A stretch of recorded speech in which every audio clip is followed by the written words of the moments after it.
The reason I say I have a deep understanding of loneliness is because I was born with cerebral palsy.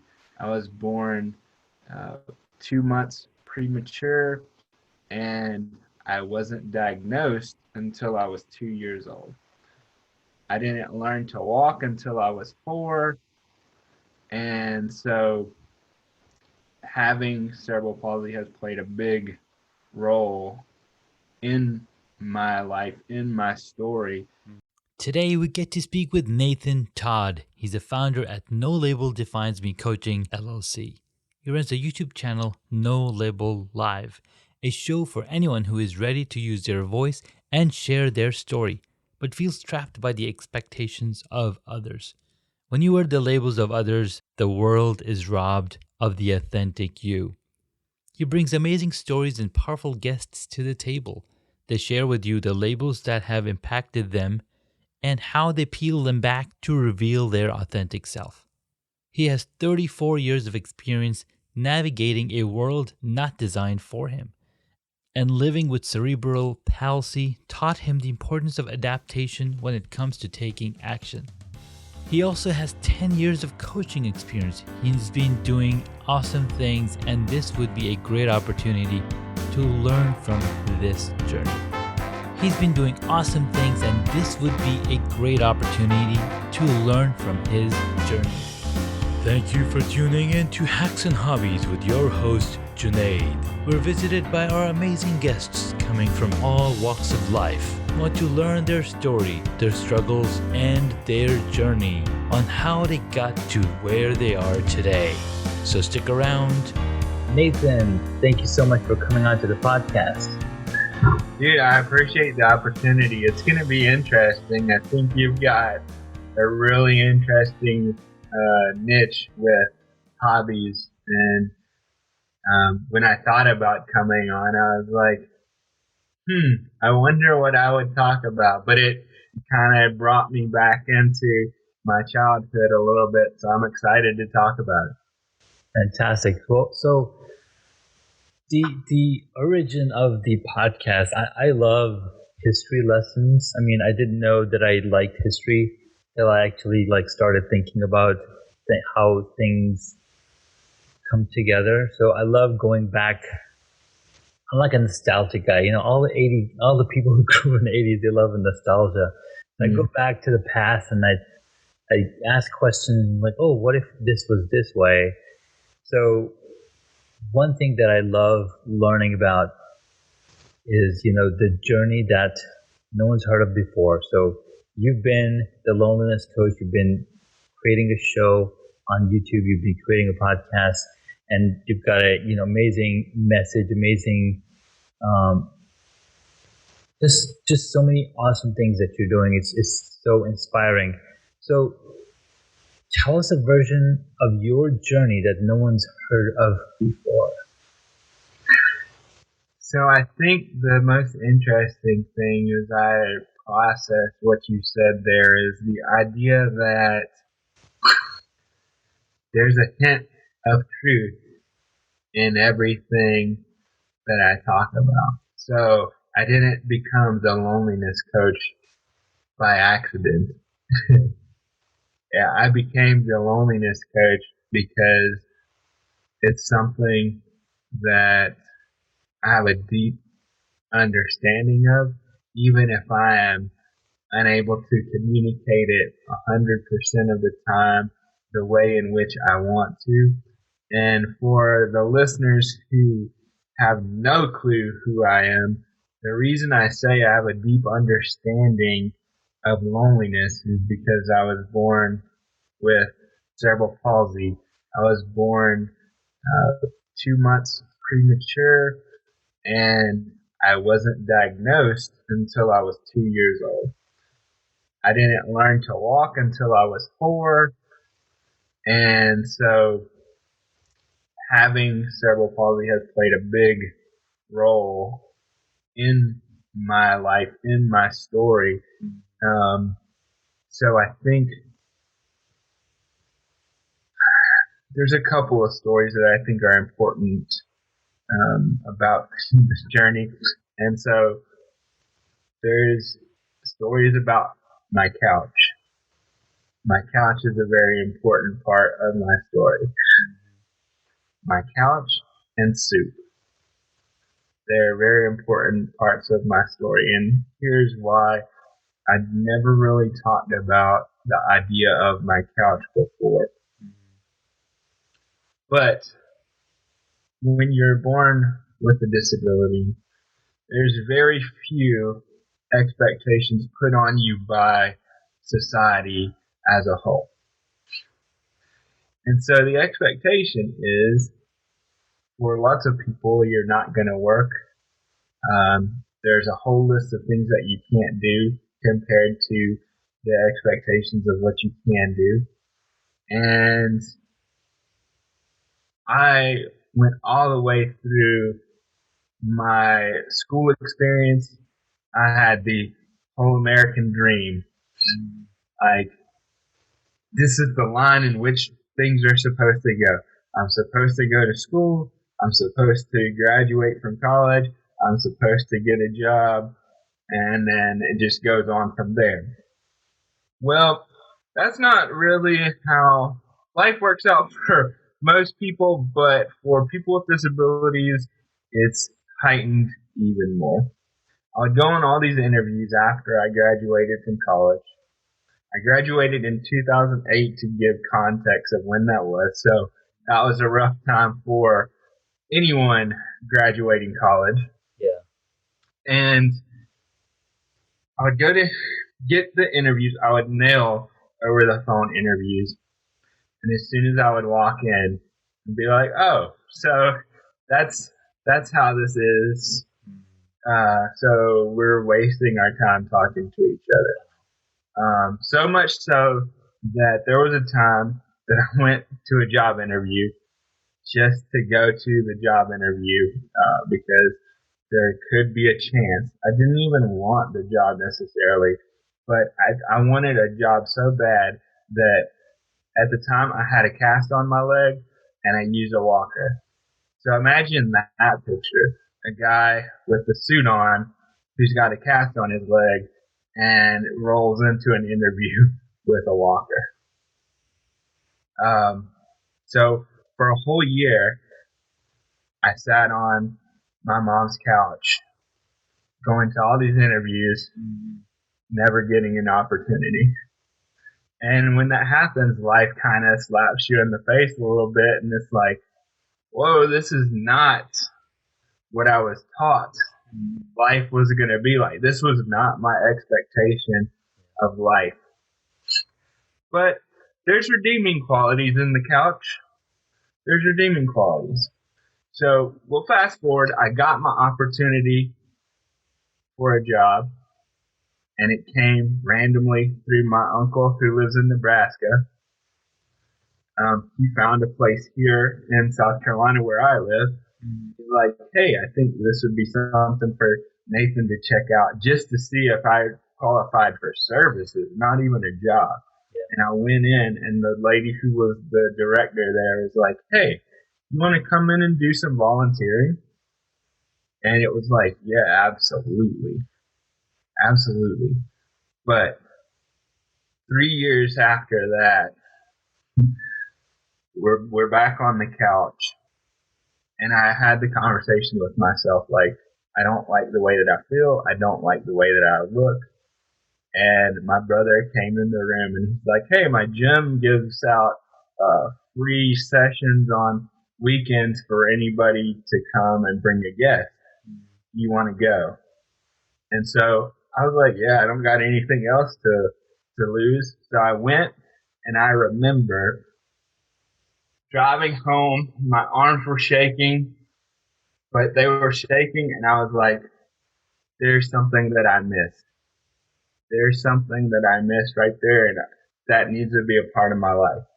And so from that moment on, the transformation of the person that you know today started to happen as I became the muscle motivator at that time.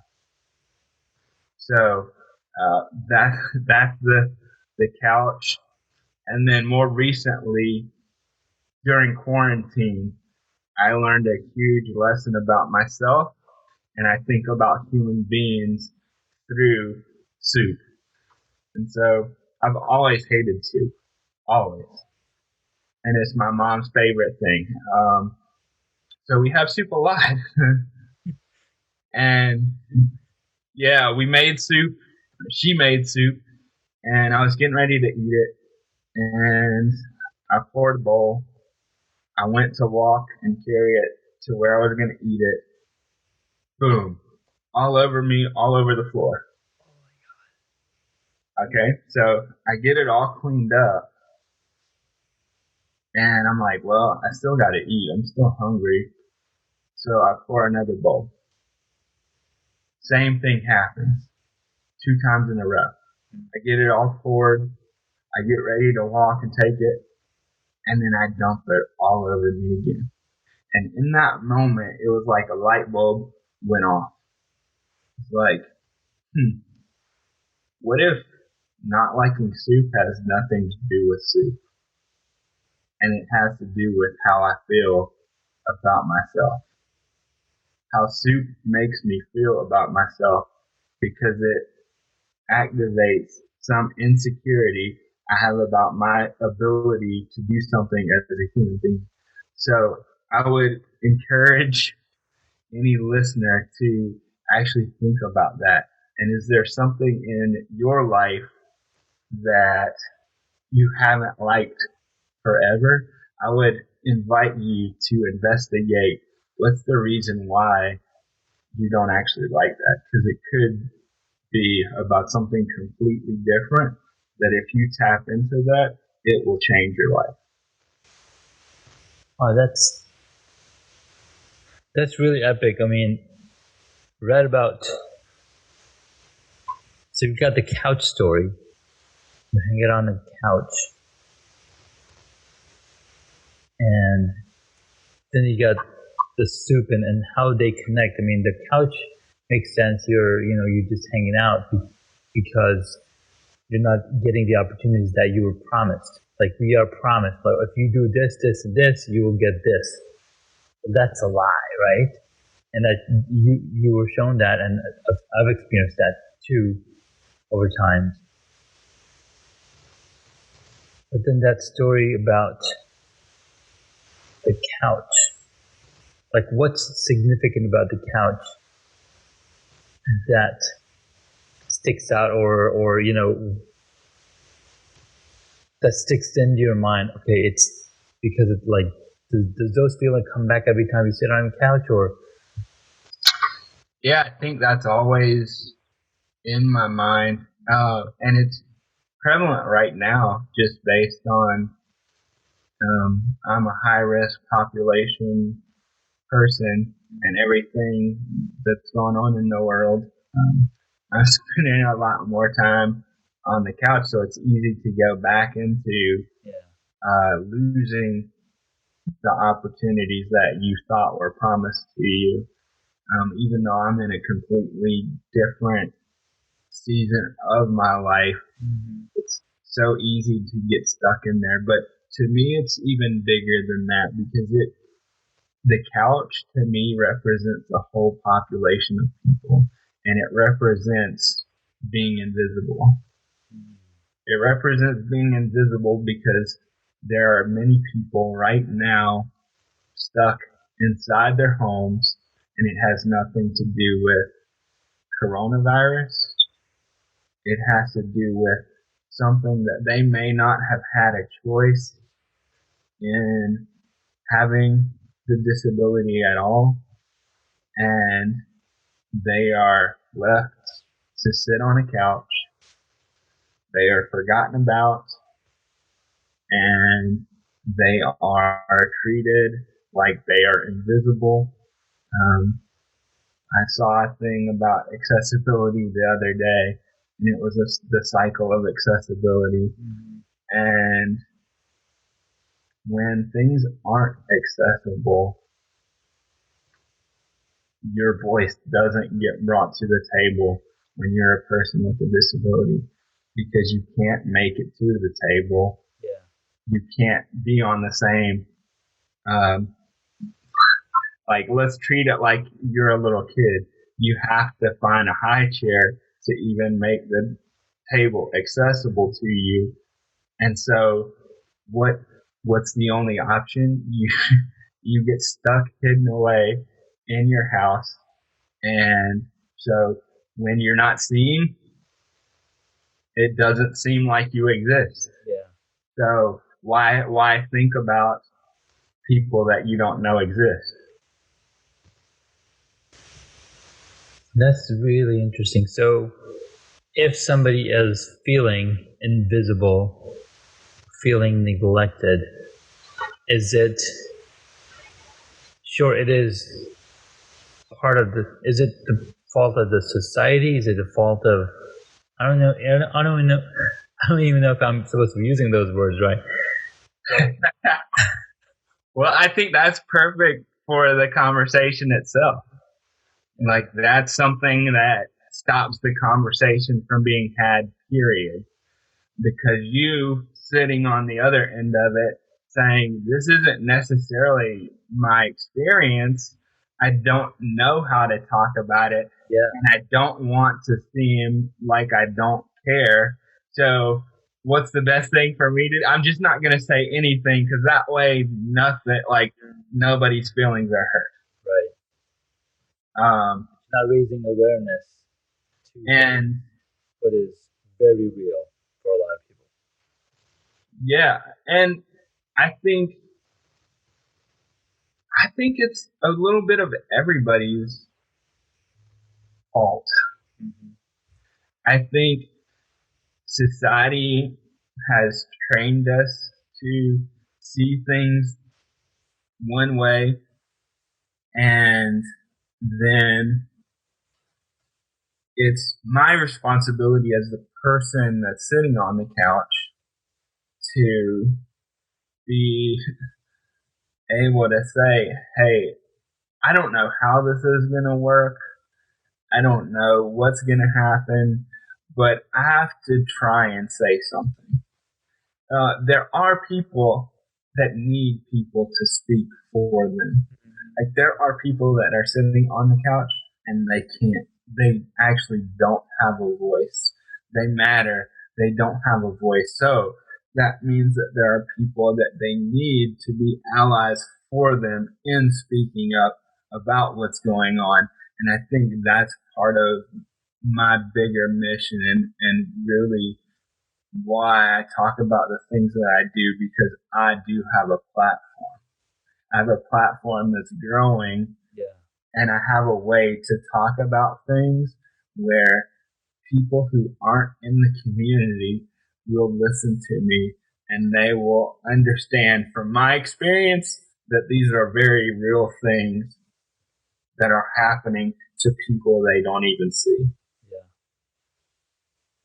That's a really good point. I bet you didn't think it was going to get this serious today. No.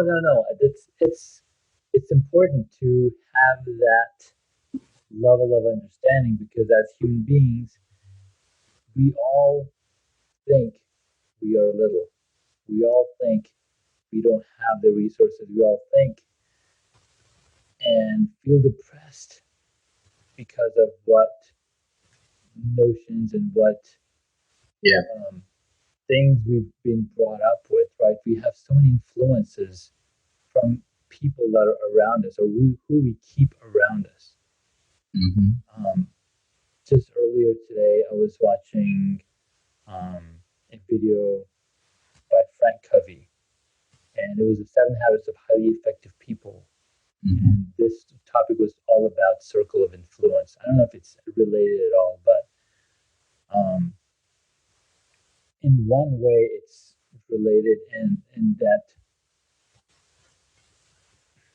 Let's see. Look, number one, it is everybody's fault because we have not effectively reached out to the people that need the help.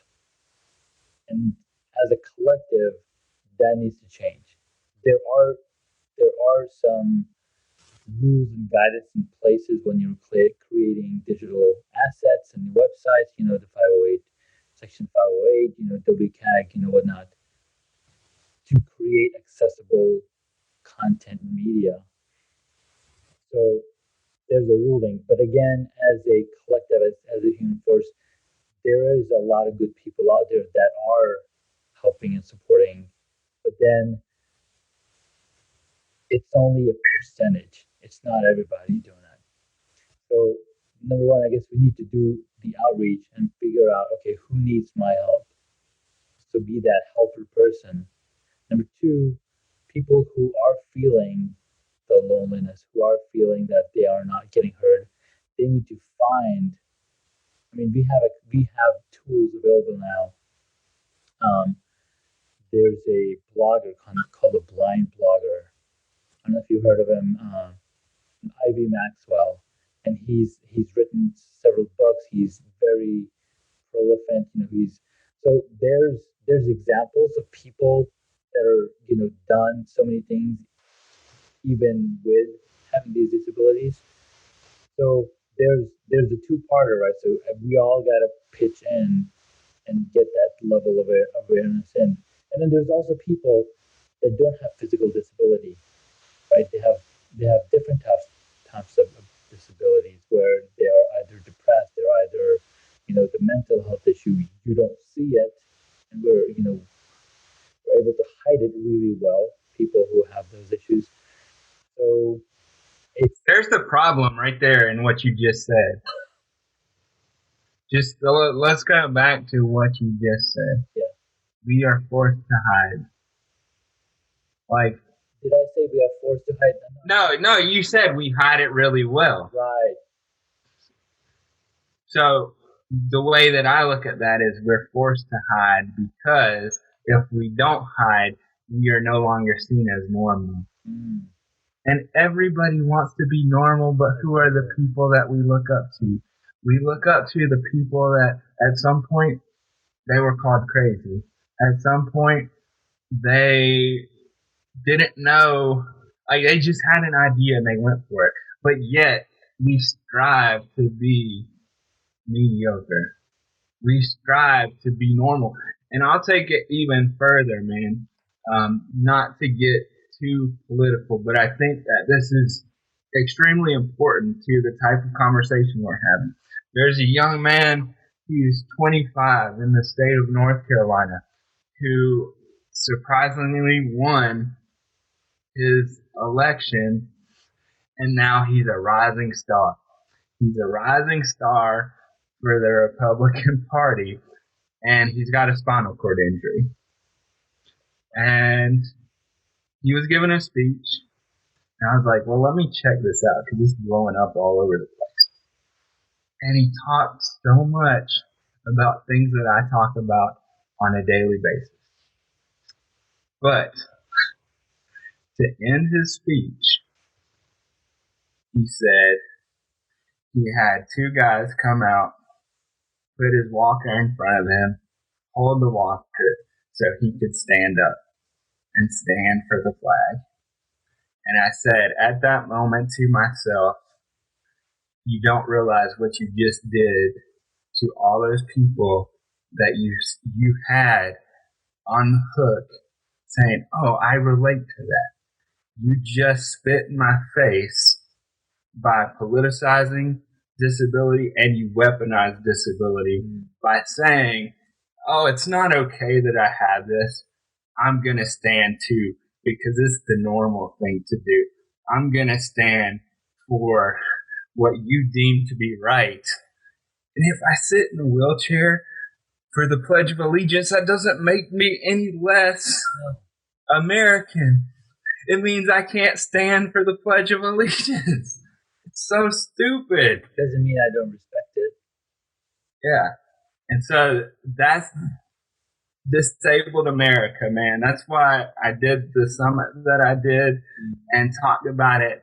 Disability, my experience. Because that's that guy's experience, and that's true to him.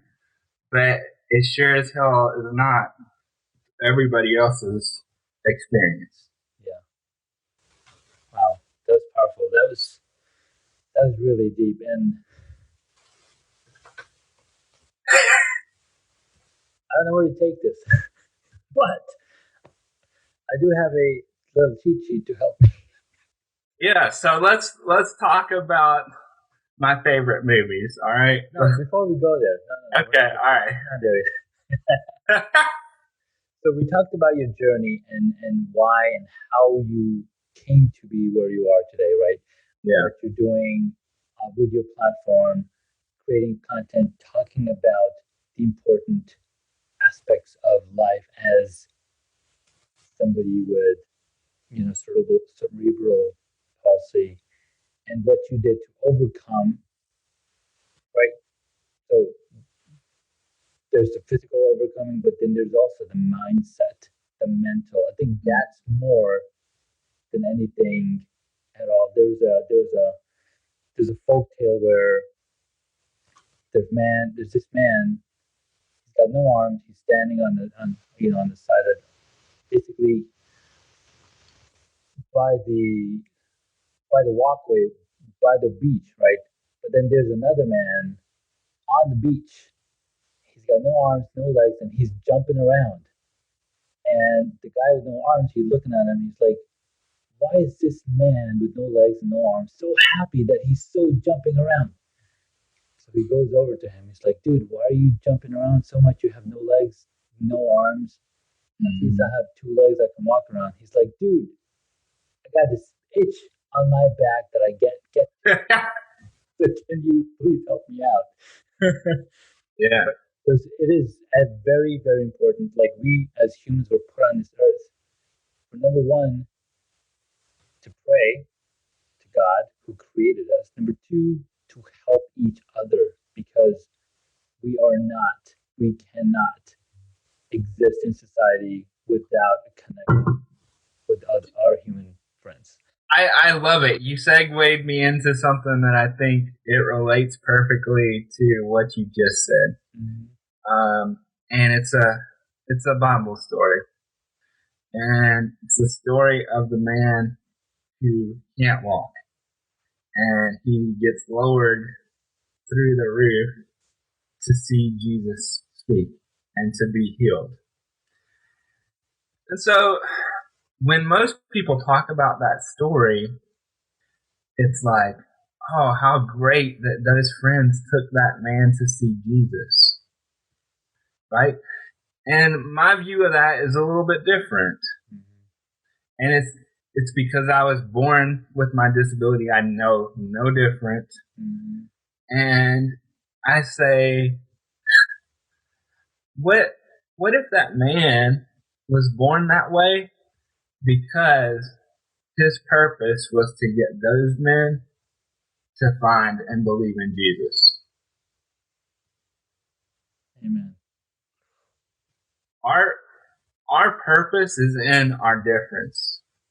It's up to us to figure out how to best use that difference and to not shy away from the difference, because it's not easy. None of this is easy.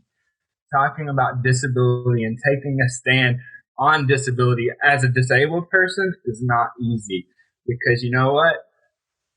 There's a lot more people that hate on me for saying the things that I do because I look at things differently. Yeah. And I don't say, "Oh, poor me. I'm not going to do anything because that's what's expected of me." I say, we're capable of so much more, and it's my obligation to shift anytime I'm in public somebody's view of what's possible with a disability, just by meeting me, by seeing me, if they choose to talk to me, by talking to me.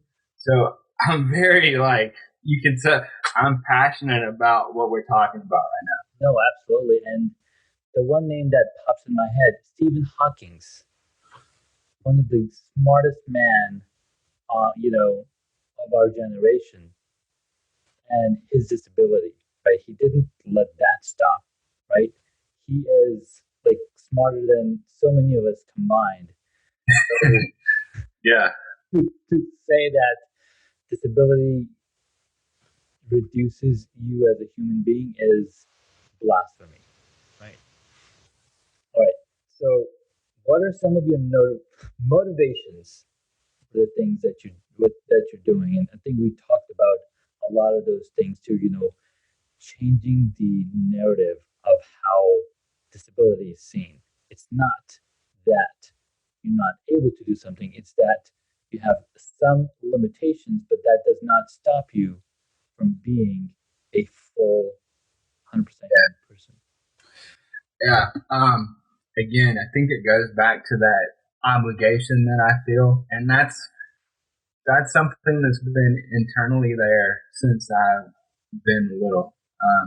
I I know that I've been blessed with the gift to be able to connect with people and make people feel comfortable.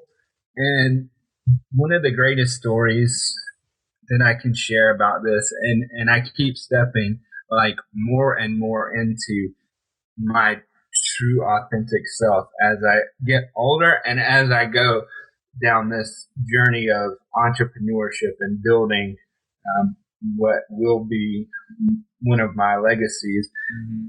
But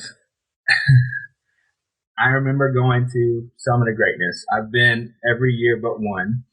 And the first year I showed up, I was like, what the hell am I doing here? I'm just this guy that works for a nonprofit. All these people have businesses.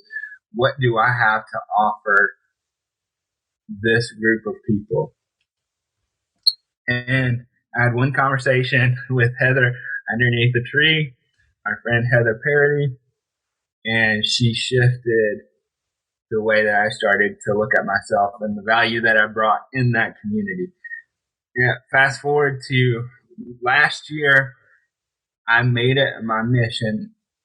We drove, and I was like, I can stand, I can walk around, but I'm going to choose to go everywhere that we go in my wheelchair.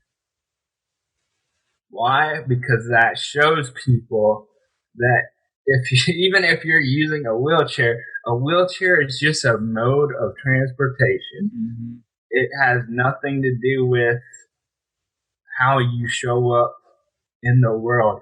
But if you show up and you're full of energy, you're full of wanting to connect with other people, you make a huge difference in the way that they view a whole group of people. So much so that there's a dance party at the end of every event. And I was like, man, we're going all out. I'm using the wheelchair even during this. We're just going to do it. And so I went out and I danced on the dance floor using the wheelchair. Nice. Because I'm like, how often are people going to be able to see that? Not often because of issues that we talked about before. Many places aren't going to be accessible. And a lot of times people are going to be like, oh, what are you doing? You're not supposed to be out here. You're not supposed to be having fun dancing. What is this? And so that's a huge motivation. My family is a huge motivation for me.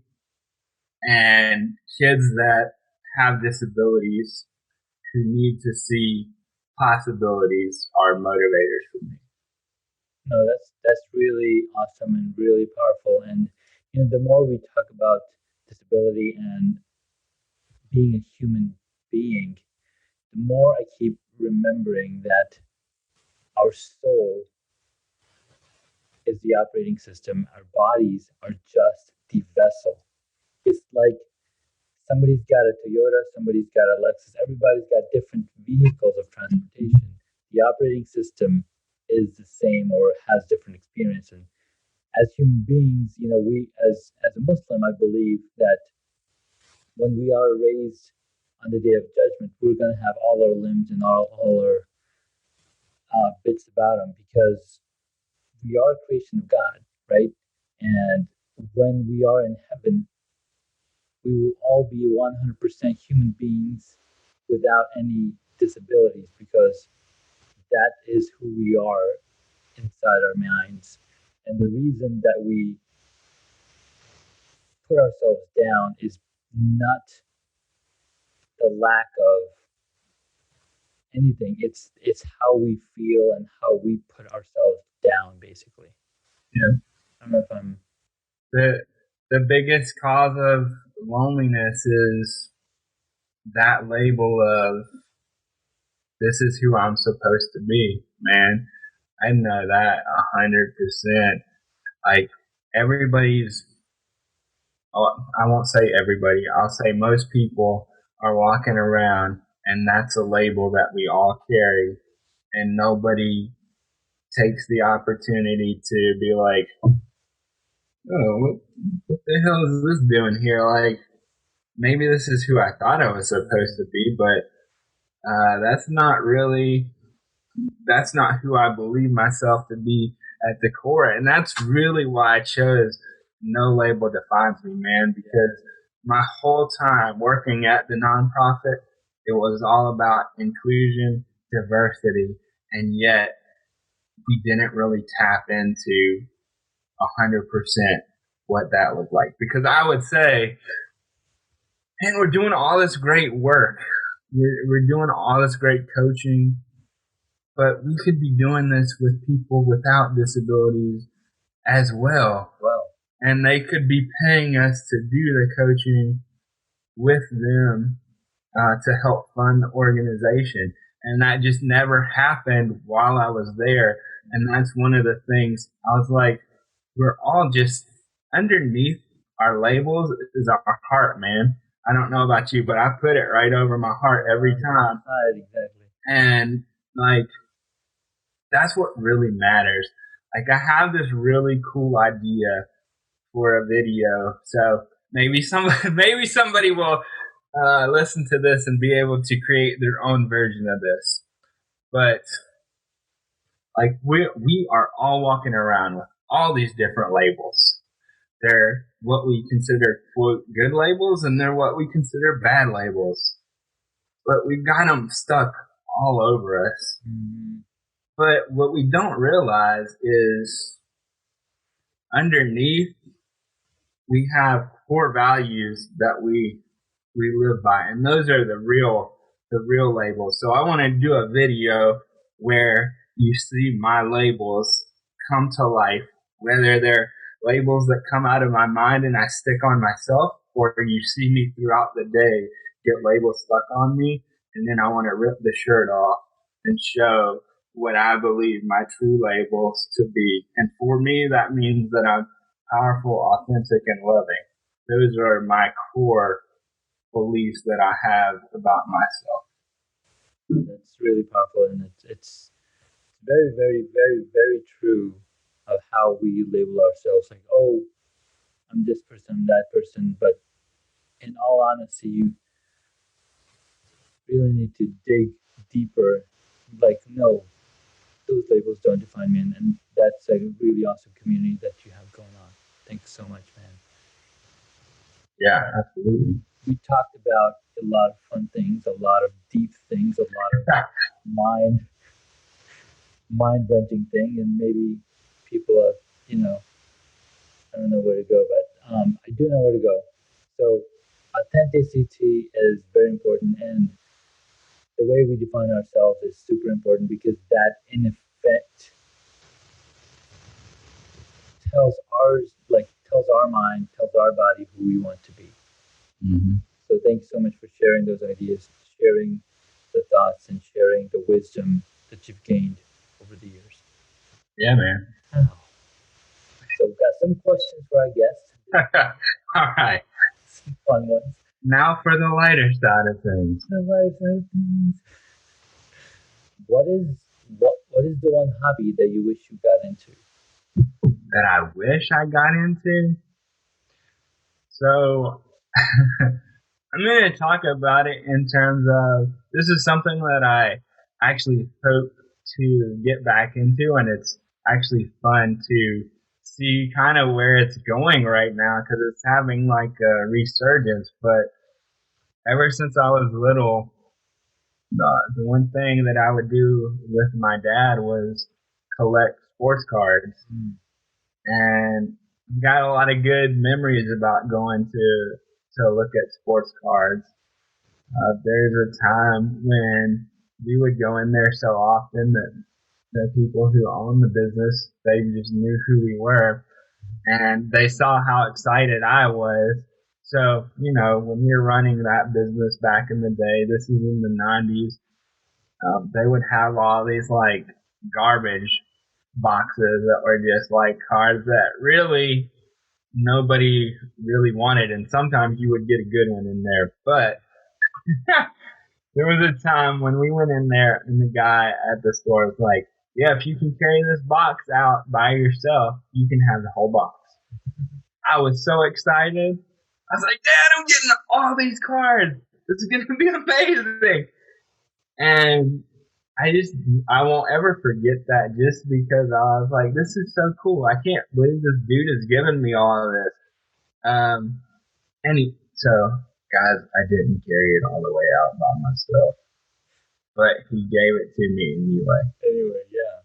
And I'm so excited.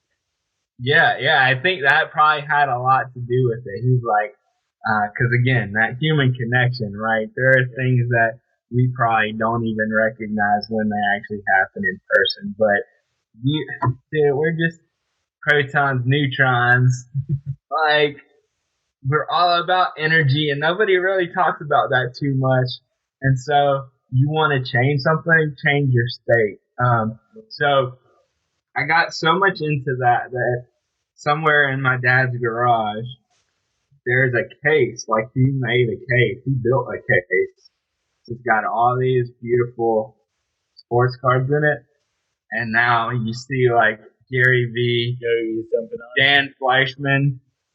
They're starting to bring it back. Like, it's starting to come back into social prominence of being a card collector. Like, it never went away, but it's starting to become more well known. Mm-hmm. And so that's got me excited to see what would a second round of that look like, and maybe in the future I'll have a son and I'll be able to do that with him as well, because that was really important to me.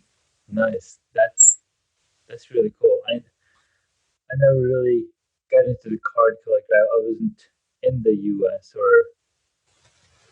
I was in the U.S. mid-90s, but didn't get into the card because there were so many things that I was exposed to that I didn't know existed because I grew up in Saudi Arabia, and we had no cinemas, no TV shows, no movies, no none of that. So there was probably went into a coma. You're like, all these new things.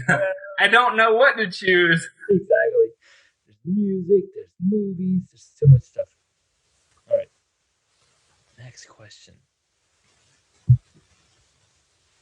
What is your favorite movie or TV show? So I have two movies, and they're right there with each other. It's really interesting that no matter what, they're always my go-to, and they're not super famous or well-known. But number one, Mr. Holland's Opus. I love that movie. And number two is a movie called 50-50. 50-50? Yeah. It's got Joseph Gordon-Levitt as the main character. And here's the common thread of my life, right? I bet if we took a poll right now that the listeners would be able to tell what I'm about to say. But I love Mr. Holland's Opus because the main character is a teacher, and you get to watch him help students grow throughout all these decades. But he also has a son that's deaf,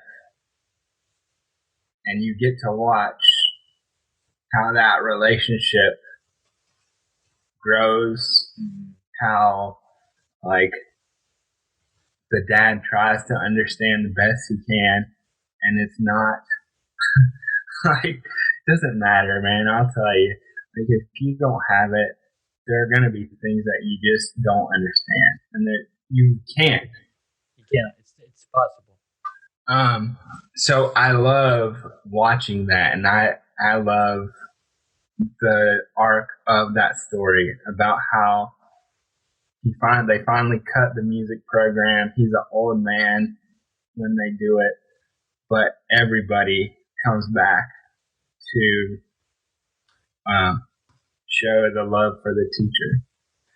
50-50, Joseph Gordon-Levitt has cancer. He's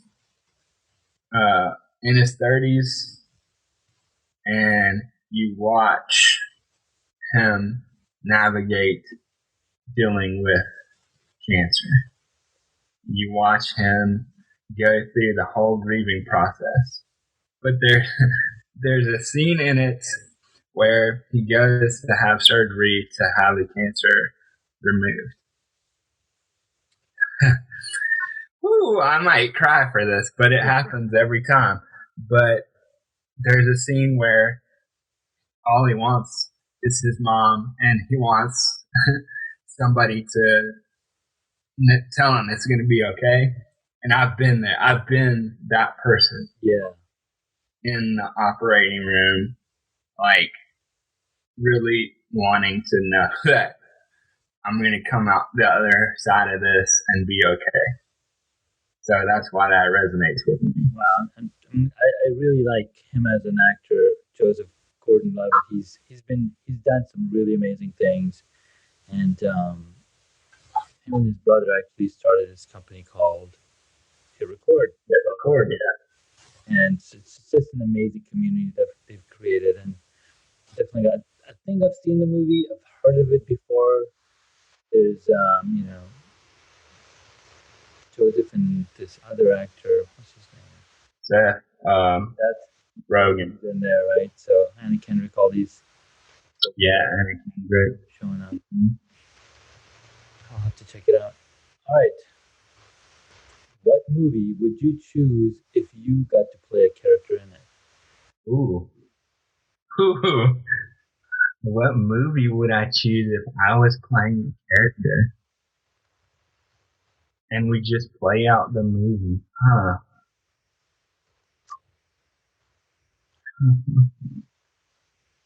You know what movie? I know what I would be. I would be Doc Holliday in Tombstone. Even though he dies, he's one of the coolest characters.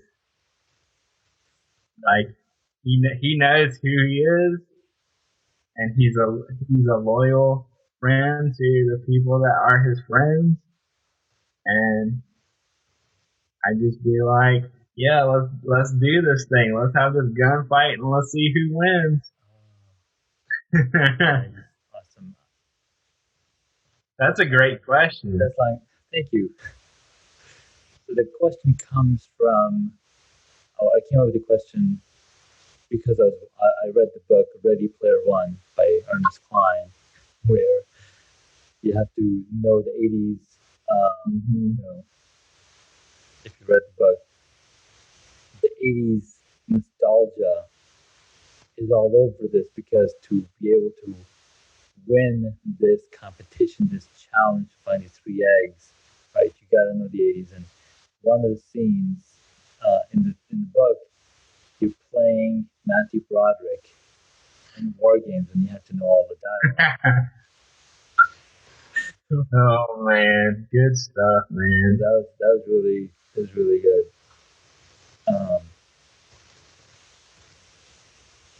There's another thing that just popped in my head. If you remember the movie Avatar with the aliens, where he sits in this suit and he's able to drive this avatar body, and this man who sits in the suit, he uses a wheelchair. Yep. When he's in this body, he can run, jump, do all sorts of things. So again, it goes back to our earlier conversation that we are not limited because of our bodies. We make ourselves limited because of the mindset and the audience and the influence that we carry, or the people that we hang out with most. I think that's super, super important. And if there's somebody who listens to that and they're like, "Yep, I'm still relating to that," I want to tell you this about my own personal story, and it's something that I deal with on a regular basis.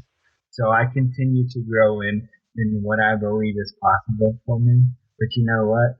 One of the things that this is the first time I've ever said this, so this is a Hacks and Hobbies exclusive. Um, One of the hardest things to think about is the idea that sometimes I feel like I'm not disabled enough. Because if I'm sitting here and I'm talking to you, you really don't have any clue that I have a disability. No. And as somebody who aspires to make big impacts on lots of stages, I start getting in the comparison game with other speakers who have disabilities. And like, I don't look disabled enough. Wow. I don't look disabled enough to have the type of impact that I know these people are having. And that 100%, just so we're clear, that is a limiting belief that I have. Okay, so I know that is a limiting belief, but I want to say that because those are the types of things that I think about. I'm not disabled enough. Wow.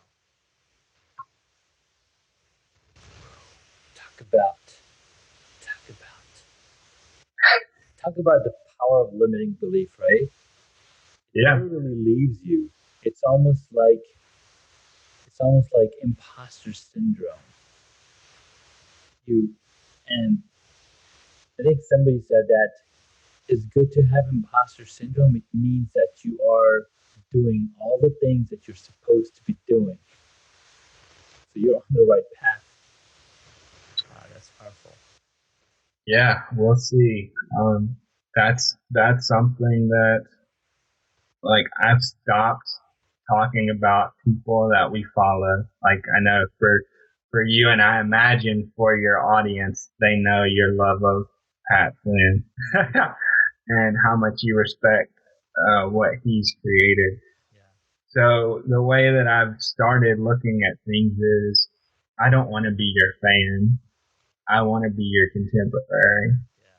So what do I have to do to start to make that happen? And that completely is a mindset shift.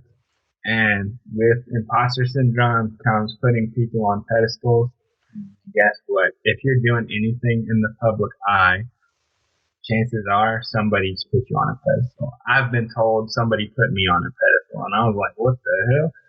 No, I don't know why you're putting me on a pedestal. I'm not talking in front of millions of people and doing all that. But if you have a public platform, somebody's put you up there. I feel that right now. Not right now. We have in the unconventional leaders. We have a challenge going of intentionally networking with people, and I've sent messages out to some people that I've been connected with, and they've seen me show up on Tech Tuesdays and Juice with Lemonade. Right? And they're like, "Oh my God, thanks so much for reaching out. I didn't know how to talk to you, blah, blah, blah." And I'm like, "What do you mean? I'm just a simple guy. Just come talk to me." But that's the thing, right? You're so afraid to go out and reach and touch people. They're like, I don't know what they're going to say. Like I myself have those feelings like, I don't know if I should be talking to this person. And then when you go and talk, they have this, like they reflect the same feeling that you have. And it's like, oh, okay. Yeah. Because we're all mirrors of each other, man. And it doesn't matter because of everything in the world, right? Skin pigment is just where you originated from and how close you were to the sun, my friend. Like, Amen. And our good, awesome, what's his name? The science guy. Bill Nye? Well, not the science guy, right? He actually has a little video where he says, he's like, we took the entire Earth and the solar, and then basically the reason the reason of our pigmentation is because of where we are from the Mm-hmm. So it's like, wow, it's We're, behind this stuff. dude, again, if we started looking, I'm just going to say it again because it's that important. If we just started thinking about scientifically, we're atoms. We are, like, we're just made up energy floating around. So I want to give you guys a challenge right now based on that idea. So if we're energy, positive attracts negative, right? So I want you to look at it a little bit differently than that from a human perspective. Maybe you are great at staying in a high state where you are just pumping full of energy. If that's you, I want you to find somebody in your life, or maybe it's somebody you see online who doesn't have such high energy. And I want you to have a conversation with them. Because what if that's supposed to happen so you can bring their energy up? And if you're sitting in a low state of energy, go find somebody you're like, holy crap, what is it? Like, are they taking drugs or something? What are they up to? And like connect with them and see what happens. Like, it's not always about like attracting like. It's about figuring out the balance of how we connect to each other. Amen. Absolutely, man. That makes so much sense because until we connect with people who are of a different energy, we will not resonate at all. Like Einstein said, you cannot solve a problem at the same state that you have been. Yeah. Because that's insanity. That's crazy talk. You can't be trying to fix the same tire with a broken tire.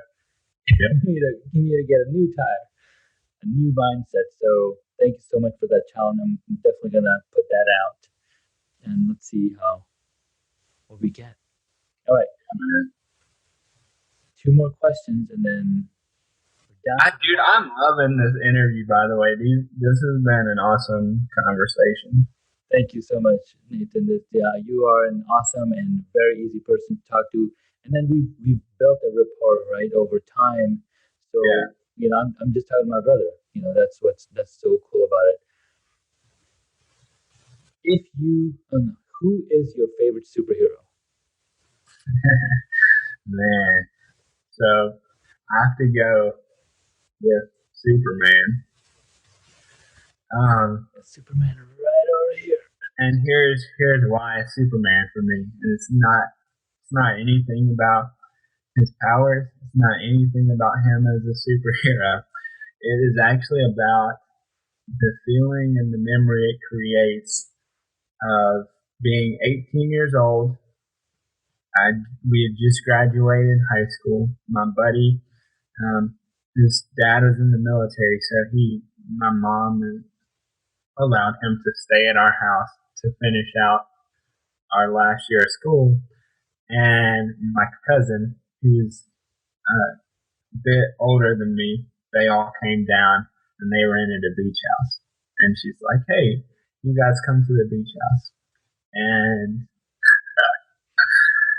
I was like, I'm a very strict rule follower, and I didn't want to break any rules. So I was like, yeah, I'm not gonna drink. No, that's not for me. Well, that didn't last too long.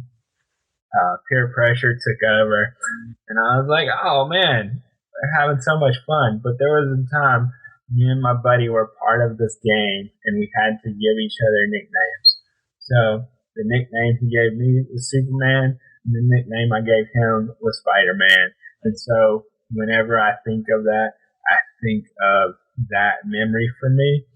But it's also interesting about superheroes because I think they relate to people with disabilities as well.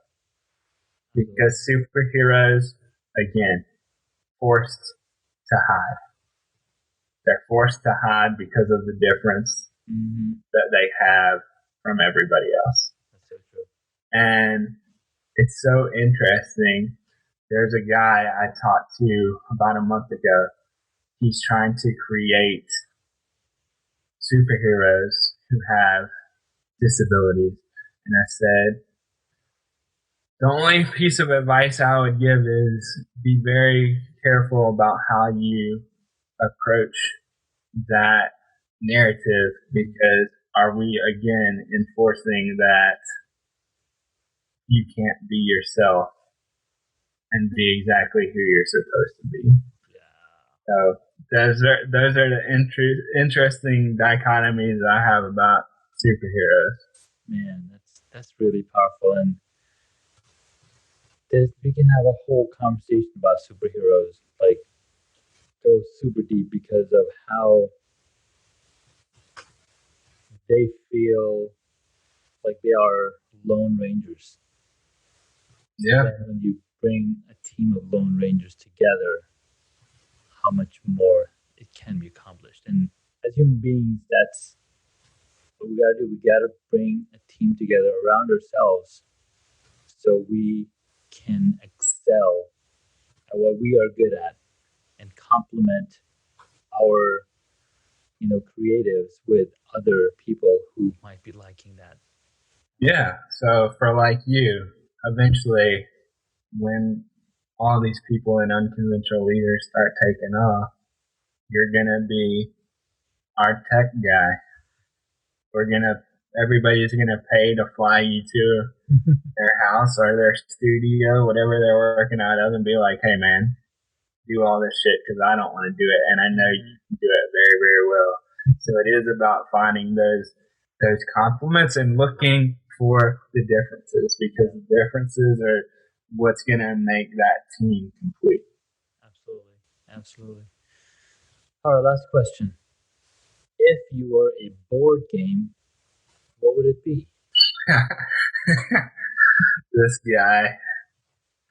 I'll start with what it won't be. It won't be Monopoly. It won't be Monopoly. No, I hate Monopoly. I've had a lot of people that call themselves Monopoly. Yeah, I think you're on, like, there's no middle ground with that. I think the people that love Monopoly are the ones that were the bank and they cheated all the rest of us out of the money we were supposed to get. But dude, honestly, it's a card game more than a board game, and right now I would be Uno, and that's because of watching those dudes play Uno. Up, down, down, and I can think of how much joy that brings. We need to do, like in UL, we need to do a session of a video game.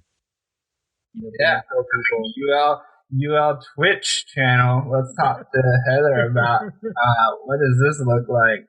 I know, right? It'd be so cool. Like, what is going on? Why are people playing Monopoly and Catan and oh man, Uno on here? Because I found these video games on Steam. Yeah, and it's a multiplayer game, right? You can have multiple people, and then we've got video cameras already. We just overlay the picture on the game board and broadcast that. I think it's going to be so much fun. Yeah, man. I tell you, if you're not into wrestling, you should. People should pay more attention to wrestling just for how much of a great entertainer those people really are, and it goes far beyond the act of wrestling. They are just great at telling stories. Now, I grew up in the era of Hulk Hogan and Andre the Giant, and I can't remember anybody else's name, but back in Saudi, we'd have like my dad would watch these wrestling games because he used to do wrestling when he was younger, right? Mm-hmm. Watch these wrestling competition or a tournament. I don't even know what you call them, right? Yeah, and I would call them an event. It's an event, right? So these events, and it was really exciting to see. You're just sitting there next to your dad, and and I'm watching these wrestling matches. I'm like, whoa, this is some next level stuff, and that's because that's what my dad used to play. He used to have those competitions or events back when he was younger. But when we were growing up, like he wasn't into a lot of sports, so I didn't really get into a lot of sports. I just played sports because of my classmates and whatnot. But I was really into cycling because that get me places, and so and it's carried over into your adult life. So that tells you how good that is for you. I remember with wrestling, so my mom's from Iowa, and my mom and my dad met because my dad got a football scholarship to go to the university to play football. And we would go back every summer to visit my grandparents. And we went to the county fair one time, and they had wrestling. And there was a guy, this is back when Austin Powers had just become popular. Yeah. And there was a guy who, that was his character. He was like an Austin Powers character. And he was a heel, so he was a bad guy. And I remember heckling the crap out of this guy until he turned around, he pointed at me, and he started talking crap to me. I was like, oh, no, okay. No, I'm good, man. I was just messing around. But it's just so fun, man. It's like, it gives you a chance to create some vision, which is what we're all trying to do, and create this amazing story to have you buy in and have you think you can do all these amazing things. It's amazing. Cool, man. Well, thank you so much for coming on to the podcast. We had a ton of fun talking with you and learning about you, learning about all of the amazing things that you're doing and how you got here, because it's the journey that we're going to continue moving on. We continue leveling up our mindset, leveling up our business and the people we connect with. So thank you so much for coming on. Where can my audience find you and learn more? Yeah, just the Loneliness Coach, Instagram, Facebook, the communities over on Facebook. I do a little bit of writing every now and again on Medium. And yeah, if you just want to reach out and give me an email, you can email me at eradicatingloneliness at gmail.com.